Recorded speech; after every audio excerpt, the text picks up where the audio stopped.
día de hoy, en Café Chejo, donde la palabra se vuelve imagen, conversamos con el escritor Jorge F. Hernández acerca del género del cuento. El cuento es un género que está escrito para que dure lo que dura un trayecto. Es un género que se lee en lo que ella se maquilla o en lo que él se maquilla. Jorge F. Hernández es cuentista, novelista, así como colaborador en diarios y revistas culturales. Su primera novela, La Emperatriz de Lavapiés, fue finalista del Premio Internacional de Novela Alfaguara. Su cuento, La Noche de Ronda, fue distinguido con el Premio de Cuento Efrén Hernández. Y su libro, La Soledad del Silencio, fue galardonado con el Premio Nacional de Historia Regional Banamex. Actualmente, el autor forma parte del Sistema Nacional de Creadores de Arte. Los cuentos tienen que soportar la prueba de que yo te invite a comer y te empiezo a narrar el cuento.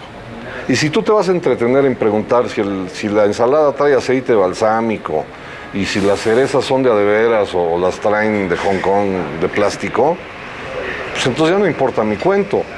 Pero si tú invitas a cenar a una mujer hermosa y le empiezas a contar un cuento, se lo narras y pasan las horas y llega el camarero y dice, perdón, ya vamos a cerrar, ¿piensan pedir algo? Ese cuento ya cuajó. Lo que tienes que hacer es llegar y escribirlo.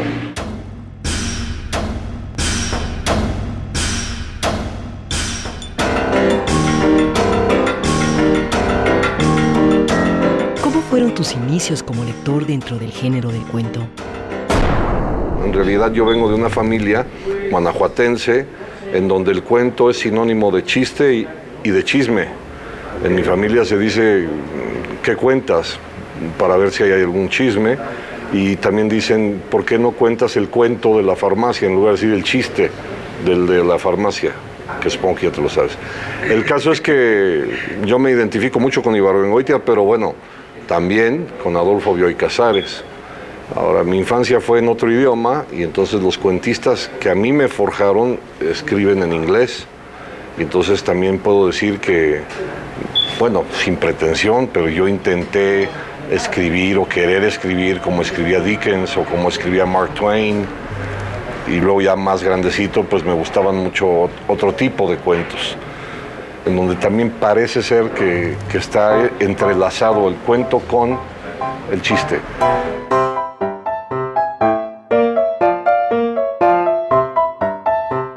¿Con qué cuentista te identificaste en tus inicios como lector?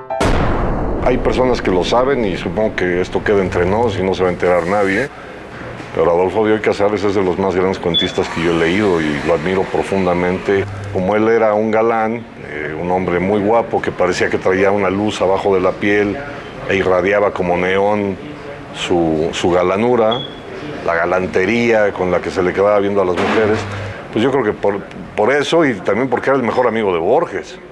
Y yo durante una época pensé que yo podría ser amigo de Borges, ahora me queda clarísimo que no. Lo admiro profundamente, pero amiguis, no. ¿Qué cuento podrías recomendarnos de Adolfo Bioy Casares? Los milagros no se recuperan es la historia maravillosa de Carmen Silveira. El lector se entera de la historia porque hay dos personajes que se encuentran en una confitería en Buenos Aires, cerca de la estación de trenes, e inexplicablemente ambos llegaron con más de una hora de anticipación, lo cual es un agua de azar curiosa. A mí me pasa a menudo. Me pasa más bien al revés, que es que yo llego inexplicablemente tarde a veces. Pero estos hombres llegan inexplicablemente temprano. Tienen años de no verse y entonces tratan de evitar el tema de Carmen. Entonces uno le platica a otro para distraer y para justificar el café y un poco para soportar el inevitable tedio de volverte a encontrar a alguien que en realidad no querías encontrarte. Le cuento un viaje a Europa en un transatlántico. De ahí viene un enredo simple, que es un cuentito dentro del cuento, pero tiene toda la estructura del trinomio, que es, recuerden amiguitos, planteamiento, nudo o enredo y desenlace. Si eres muy chapado a la antigua, hay que hacerlo en ese orden. Si te gusta ir al cine y las películas de Cuarón que se filman en el espacio, pues entonces puedes empezar por el desenlace y luego ya en medio pones el principio y luego Clooney se queda flotando, yo qué sé. Ese cuento termina de una manera asombrosa. Parecería que hasta ahí cumple su finalidad el cuento, pero Bioy te regresa a la confitería, como si fuese una película. Entonces, en un plano bastante cinematográfico, de pronto surge el nombre de Carmen Silveira, que, como todas las mujeres, en algún momento de su existencia, es la mujer más bella del mundo. El desenlace es trágico, porque resulta que Carmen Silveira, en realidad, había muerto. Desde la muerte de Carmen, nada me ata a los lugares. Una tarde, en vuelo sobre el mar, comprendí mi error. El mundo era extraordinario, pero yo lo miraba sin ganas. No imagines que estaba demasiado triste, indiferente nomás. El turista se saca a pasear, para eso hay que tener siquiera ilusiones. Apuré las últimas etapas. En lugar de quedarme 2 o 3 días en una ciudad, seguía el itinerario en el primer avión. Varias veces por día había que adelantar o atrasar las agujas del reloj. Por esos cambios de hora y por el cansancio, llegué a sentir la irrealidad de todo, del tiempo y de mí mismo. Al regresar, nuestro invitado nos hablará sobre su género de cuento favorito y también sobre alguno de sus relatos cortos favoritos. Ya volvemos.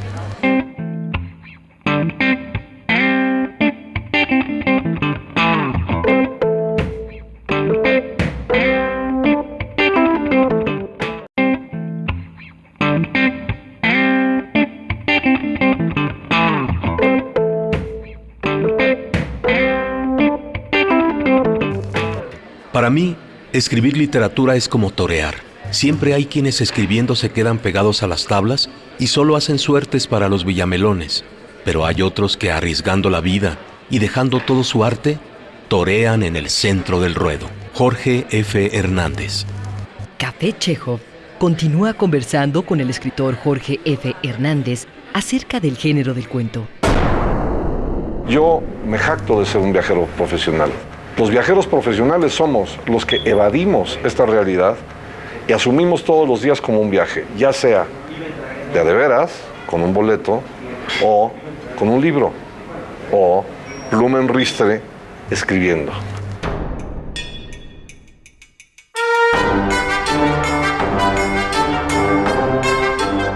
¿Cuál es tu género de cuento favorito? Yo practico el cuentínimo, que afortunadamente tuve oportunidad de enseñarle uno a Augusto Monterroso en vida. Mi propósito era que fuera de una sola línea y tipográficamente me pasé. Me quedó de línea con palabra en la segunda, entonces oficialmente es de 2 líneas. Pero él, que escribió esa monumental obra que se llama El dinosaurio, que muchos funcionarios públicos apenas van a la mitad, no han terminado de leerlo.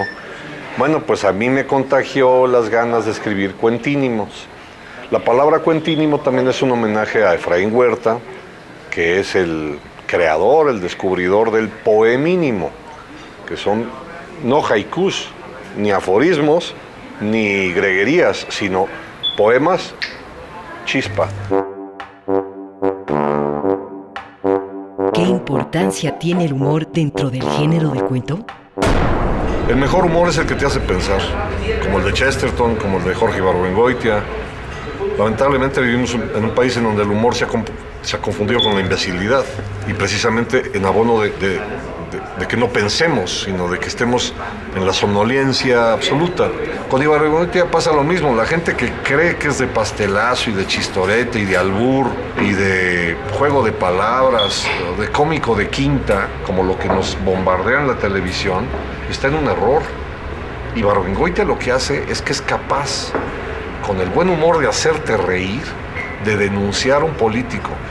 la corrupción de un político, la desfachatez de un empresario, la malversación de fondos de alguien íntimo, el engaño de la mujer que se supone que conoces de memoria. Eso es, digamos, el revestimiento que tiene la palabra de Ibargüengoitia. Esa es la tribuna, es un telón, ese es el juego.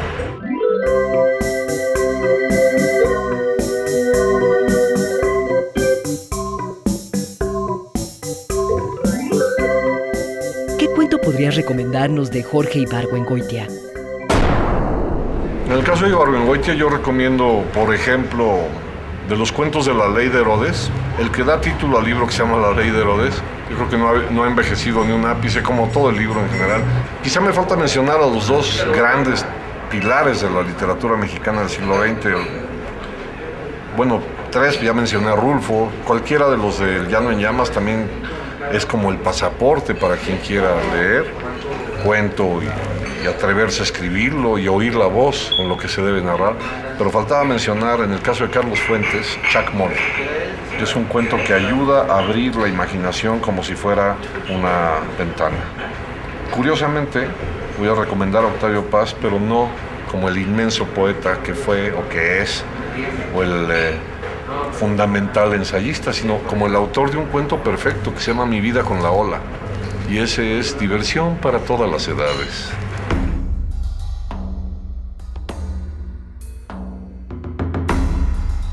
¿De qué se trata el cuento Mi vida con la ola de Octavio Paz? Bien visto, es un divorcio. Leído por encimita, es la surrealista anécdota de un hombre que va al mar y se enamora de una ola y se la trae a su casa en una cubeta. Pero eso tarde o temprano te va a echar a perder los muebles. Y en el caso de Octavio, bueno, pues yo lo había leído, digamos, como ensayista, luego alguien afortunadamente me orientó para leerlo como poeta, que es un poeta infinito. Y de pronto un día, en una tertulia, de pronto alguien dijo, es que Octavio tiene un cuento, y dije, ¿pero qué cuento tiene él? Yo ni sabía que había escrito ese cuento. Y cuando lo leí, lo primero que me causó fue asombro. Te sorprendería que, por ejemplo, en Estados Unidos hay una edición para niños, ilustrada. Es un cuento muy popular en muchísimas escuelas. Entonces, bueno, lo que creo que estoy descubriendo en este instante, no sé si es gracias al biorritmo o al café, uno de los ingredientes que faltaba mencionar de todos los cuentistas y cuentos que yo leo es el asombro. Yo busco cuentos que me asombren. Cuando dejé aquel mar, una ola se adelantó entre todas. Era esbelta y ligera. A pesar de los gritos de las otras que la detenían por el vestido flotante, se colgó de mi brazo y se fue conmigo saltando. No quise decirle nada porque me daba pena avergonzarla ante sus compañeras. Además, las miradas coléricas de las mayores me paralizaron. Cuando llegamos al pueblo, le expliqué que no podía ser, que la vida en la ciudad no era lo que ella pensaba en su ingenuidad de ola que nunca ha salido del mar. Me miró seria. Su decisión estaba tomada. No podía volver.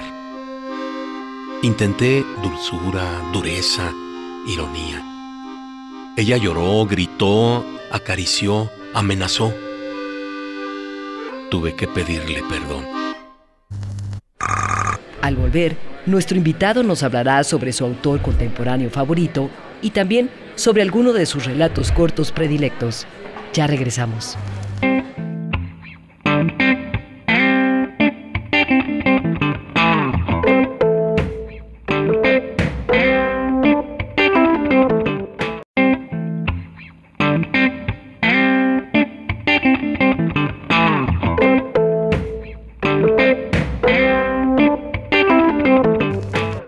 Los relatos que presenta Jorge F. Hernández dan una vuelta de tuerca al género de la ficción, recobrando la vitalidad con que Borges o un Bioy Cázares narraran antiguo, o la sutil brevedad con que escribían Monterroso o Mutis.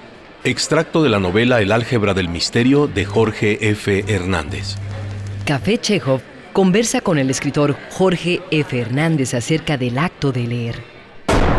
Parece un lugar común, pero en realidad la lectura, que es la antesala de escribir, y curiosamente también es el resultado de que alguien se puso a escribir, es el mejor medio de transporte que ha inventado el hombre. Es el más barato y además es el único que te permite viajar, por ejemplo, al pretérito o a lugares que no existen o que ya no existen.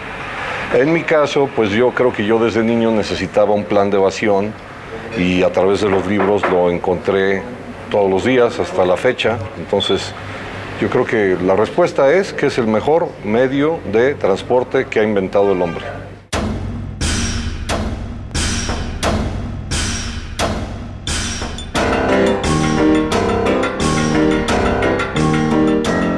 ¿Con qué tipo de cuento encuentras mayor afinidad en la actualidad? A mí me gustan las historias que contienen historias. Eso en primer lugar, desde que me los narraban mi abuela poco antes de dormir. Y cuando yo crecí, me gustaba, es más, yo agradezco los narradores que tenían sorpresas dentro del cuento, pero no sorpresas abusivas. Es decir, es un poco abusivo que en el cuento de Caperucita y el Lobo de pronto aparece el leñador. ¿El leñador de dónde sale? Si no te lo habían anunciado, eso es una trampa, ¿no? Es un truco. Eso, en lugar de dar sueño, al contrario, te despierta y motiva una gran discusión de almohada, ¿no? Lo cual motiva que alguna tía diga, ya duérmete, ya vale madre. Sí, ahí estaba el leñador y tenía una sierra eléctrica, ya, ¿no? Yo agradezco los recursos narrativos, no solamente de Mark Twain o de Adolfo Bioy Casares, de los grandes, sino de las personas que son capaces de narrarte una historia y de pronto meter otra historia que apuntale o avale lo que te estoy contando. Eso es en primer lugar. Dos, que los finales sean finales. Yo pertenezco a una generación que íbamos al teatro y la obra del extensionista de pronto se interrumpía y salía el director y súper buena onda. A ver, ¿tú qué opinas? Y tú di el final y decía, no, hombre, la madre, pues, mejor di tú el final, no. Yo sí no creo que el criterio sea el final abierto.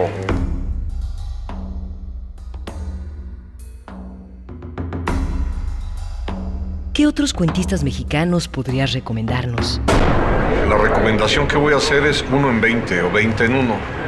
Y es una antología que me costó mucho trabajo hacerla por los derechos de autor y se llama Sol, Piedra y Sombras. Está publicada por el Fondo de Cultura Económica. Yo creo que honra a México que gracias a Juan García de Oteiza esa antología se tradujo al inglés, lleva prólogo mío y en inglés se llama Sunstone and Shadows.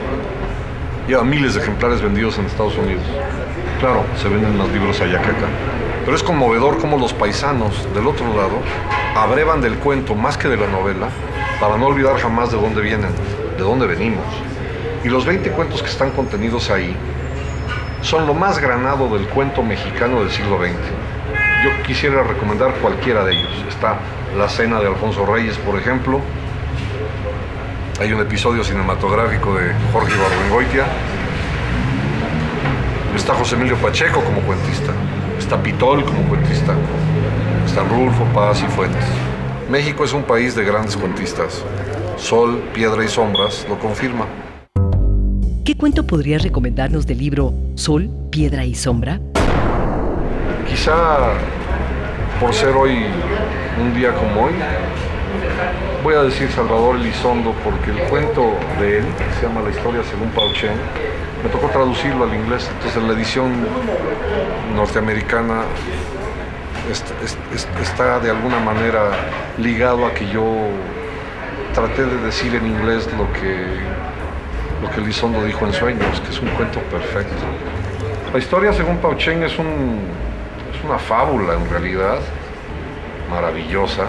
Es un cuento bastante borgiano, por ende es bastante filosófico, en donde Elizondo lo que te enreda en un juego de espejos de un hombre que está viendo en la carcasa de una tortuga la historia de la humanidad. Y si es que a ti se te concediera ver eso, estarías viendo ya con detalle no solamente las batallas y la geografía y los vastos enredos del alma humana, sino también que hay un hombre con una carcasa de tortuga, con la concha de una tortuga, que está viendo el paso del tiempo. Es decir, es el otro de Borges, pues, es el tiempo que fluye en el río, que es en donde está este hombre. Es eso. En un día de verano hace más de 3500 años, el filósofo Pao Cheng se sentó a la orilla de un arroyo a adivinar su destino en el caparazón de una tortuga. El calor y el murmullo del agua pronto hicieron, sin embargo, vagar sus pensamientos, y olvidándose poco a poco de las manchas del carey, Pao Cheng comenzó a inferir la historia del mundo a partir de ese momento. Como las ondas de ese arroyuelo, así corre el tiempo. Este pequeño cauce crece conforme fluye. Pronto se convierte en un caudal hasta que desemboca en el mar, cruza el océano, asciende en forma de vapor hacia las nubes, vuelve a caer sobre la montaña con la lluvia y baja finalmente, otra vez convertido en el mismo arroyo. En nuestra próxima emisión, charlaremos con el editor Juan Casamayor acerca de su perspectiva sobre el género del cuento y también sobre algunos de sus relatos cortos favoritos. Hasta entonces. A medida que tú lees un cuento o lo relees, ves que el cuento no era lo que al principio parecía, que su lectura es más compleja. Y eso es tremendamente maravilloso. Ahí se hermana muchísimo con ese territorio colindante del cuento, que es la poesía, ¿no? El cuento busca un lector atento, cómplice, que sea plenamente consciente de que el autor le va a exigir, entrar y salir en un mundo, enfrentarse constantemente a un abismo que es entrar en un cuento, y eso supone entrar en muchos abismos que supone entrar en un libro de cuentos, y sobre todo que en el cuento no se da todo. Julio Cortázar es de esos escritores que han tenido la capacidad eterna de tocar cierta sensibilidad del lector que lo marca. O sea, todo el mundo recuerda un poco la primera vez que leyó a Cortázar, todo el mundo recuerda algunos cuentos de Cortázar.